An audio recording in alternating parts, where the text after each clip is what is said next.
فرض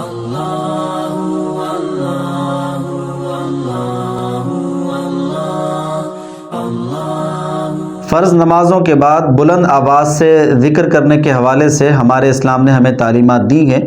سورہ نساء میں اللہ رب العزت ارشاد فرماتا ہے فَإِذَا قَضَيْتُمُ الصَّلَاةَ فَاذْكُرُوا اللَّهَ قِيَامًا وَقُعُودًا وَعَلَى جُنُوبِكُمْ۔ ارشاد فرمایا کہ جب تم نماز قائم کر چکو، نماز سے فارغ ہو جاؤ، تو پھر اللہ کا ذکر بیٹھ کر، لیٹ کر یا پھر چلتے ہوئے کر لو۔ قرآن پاک ہمیں بیان کرتا ہے کہ نمازوں کے بعد ذکر کرنا یہ بالکل جائز عمل ہے، اللہ رب العزت کی طرف سے ہمیں اس کی بالکل اجازت ہے۔ نبی کریم صلی اللہ علیہ وسلم کی روایات ہمیں بتاتی ہیں کہ نبی علیہ الصلاۃ والسلام فرض نمازوں کے بعد ذکر کیا کرتے تھے، اللہ اکبر پڑھا کرتے تھے، استغفار 3 مرتبہ پڑھا کرتے تھے،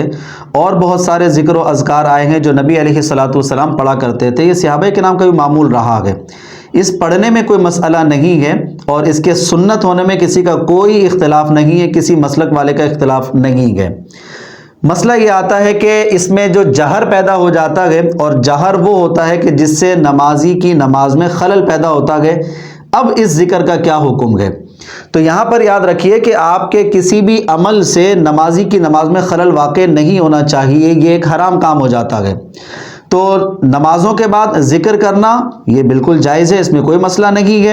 اس میں آواز بھی آپ کی جہر کے ساتھ ہو جائے، اس میں بھی کوئی پرابلم نہیں، لیکن اتنا جہر ہو جائے کہ پیچھے جو نمازی نماز پڑھ رہے ہیں یا آپ کے برابر میں کوئی نماز پڑھ رہا ہے تو اس کی نماز میں اگر خلل آ رہا ہے تو یہ طریقہ کار جہر کا بالکل غلط ہو جاتا ہے۔ یہ نبی علیہ الصلاۃ والسلام کو پسند نہیں تھا۔ ہمارے ہاں جو عمومی طریقہ کار ہے کہ سلام پھیرنے کے بعد امام صاحب 3 مرتبہ کلمہ پڑھتے ہیں، اور چونکہ ان کے پاس مائک ہوتا ہے تو وہ بلند آواز ہو جاتی ہے۔ اب پیچھے جن نمازیوں کی رکعتیں رہ گئی ہیں ان کی نماز میں خلل پیدا ہوتا ہے، تو ایسے ائمہ کرام کو تھوڑی احتیاط کرنی چاہیے، یا تو مائک اتار کر رکھ دیں تاکہ آواز نمازیوں کو نہ پہنچے جس کی وجہ سے ان کی نماز میں کوئی خلل پیدا نہ ہو، ورنہ یہ کہ پھر وہ بھی گناہ میں گرفتار ہوں گے، کیونکہ یہ ایک حرام کام ہو جاتا ہے، نمازی کی نماز میں خلل نہیں آنا چاہیے۔ اور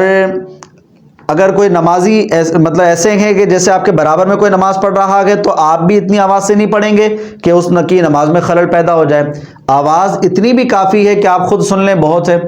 دھیمے لہجے میں پڑھ لیں، اتنا کافی ہے، لیکن اتنی آواز پیدا ہو جائے کہ نمازی کی نماز میں خلل آئے گا تو یہ طریقہ کار غلط ہوتا ہے۔ خاص طور پر جب آپ کے مائک لگا ہوا ہو اور اس کی وجہ سے پیچھے نمازیوں کو تکلیف ہو رہی ہو تو یہ بالکل حرام کام ہو جائے گا، غلط ہو جائے گا۔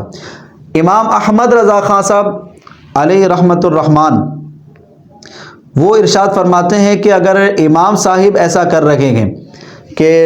بلند آواز سے کلمہ پڑھ رہے ہیں اور پیچھے نمازی ہیں، ان کو خلل ہو رہا ہے، تکلیف ہو رہی ہے، تو آپ نے ایسے امام کے بارے میں ارشاد فرمایا کہ ایسے امام کو روکنا واجب ہے،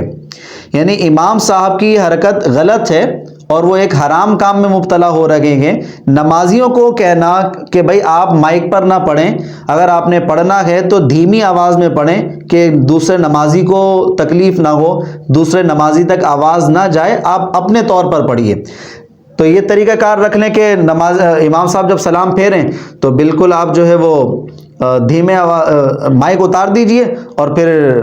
کلمہ پڑھ لیجئے، کلمہ پڑھنا ہے یا دیگر ذکر و اذکار کرنے گئے تو وہ آپ پڑھ لیجئے، اس میں کوئی حرج کی بات نہیں ہوتی ہے۔ تیسرا اس میں مسئلہ یہ آ جاتا ہے کہ جو اجتماعی ذکر ہمارے ہاں شروع ہو گیا ہے، اس اجتماعی ذکر کی کہیں دلیل نہیں ملتی ہے۔ جہاں تک ممکن ہو سکے رسول اللہ صلی اللہ علیہ وسلم کے سنت کے مطابق کام ہونا چاہیے، حضور علیہ الصلاۃ والسلام کے طریقے کے مطابق کام ہونا چاہیے۔ اجتماعیت نہیں تھی، ہاں ویسے ہی سب کو پڑھنے کا حکم ہے، امام صاحب بھی مقتدی بھی، تو سب پڑھیں گے اپنا اپنا، ٹھیک ہے، بہت اچھی بات ہے، اس میں کوئی مسئلہ نہیں ہے، لیکن ارادتاً اجتماعیت کے ساتھ پڑھنا، آواز آگے پیچھے نہ ہو جائے، اور اگر کسی کوئی لیٹ شروع ہوا تو وہاں سے شروع ہوگا جہاں سے امام صاحب پڑھ رہے ہیں، یہ اجتماعیت بنانا جو ہے وہ غلط ہو جاتا ہے۔ انفرادی طور پر اپنا اپنا پڑھیں گے اور اس میں اجتماعیت نہیں لے کر آئیں گے۔ تو اعلیٰ حضرت کے مطابق بھی یہ کلمہ پڑھنا اتنی آواز سے کہ پیچھے نمازی کو خلل ہو، یہ بالکل حرام کام ہوتا ہے۔ ایسے امام صاحب کو اس غلط کام سے، حرام کام سے روکنا یہ واجب لکھا گیا آپ نے، اس لیے اگر بہتر سمجھیں اس بات کو تو بالکل اس کے نماز پڑھانے کے بعد مائک کو اتار دیجئے اور دھیمے آواز سے آپ کلمہ پڑھ لیجئے، بالکل آپ کی سنت بھی ادا ہو جائے گی، قرآن پر عمل بھی ہو جائے گا، اور اس طریقے سے آپ حرام کام میں بھی مبتلا نہیں ہوں گے۔ تو یہ بات اپنے ذہن میں رکھیے۔ نمبر 1، نمازوں کے بعد ذکر کرنے کے سب قائل ہیں، ذکر کرنے کو سنت سمجھتے ہیں، چونکہ قرآن میں بھی آیا گئے اور حدیث پاک میں بھی یہ صراحتاً موجود ہے۔ لیکن اس ذکر میں آوازوں کا اتنا بلند ہو جانا کہ نمازی کی نماز میں خلل پیدا ہو جائے، سر یہ بالکل غلط ہو جائے گا، حرام کام ہو جائے گا، اس سے ہمیں بچنا پڑے گا۔ خود اعلیٰ حضرت نے بھی اس بات کی اجازت نہیں دی، انہوں نے بھی اس کام کو حرام قرار دیا گئے اور ارشاد فرمایا کہ اس امام کو روکنا یہ واجب ہوگا مقتدیوں پر کہ وہ ایک حرام کام میں مبتلا ہو رہا ہے۔ بغیر اختلاف کیے، بغیر لڑے جھگڑے اس بات کو تسلیم کرنے کی کوشش کریں کہ کسی کی نماز میں خلل واقع نہ ہو آپ کے اس عمل کی وجہ سے۔ ویسے ذکر کرنا ہے آپ نے تو بالکل کیجئے، وہ جائز ہوتا ہے، سنت بھی ہوتا ہے، لیکن نمازی کی نماز میں خلل نہیں آنا چاہیے۔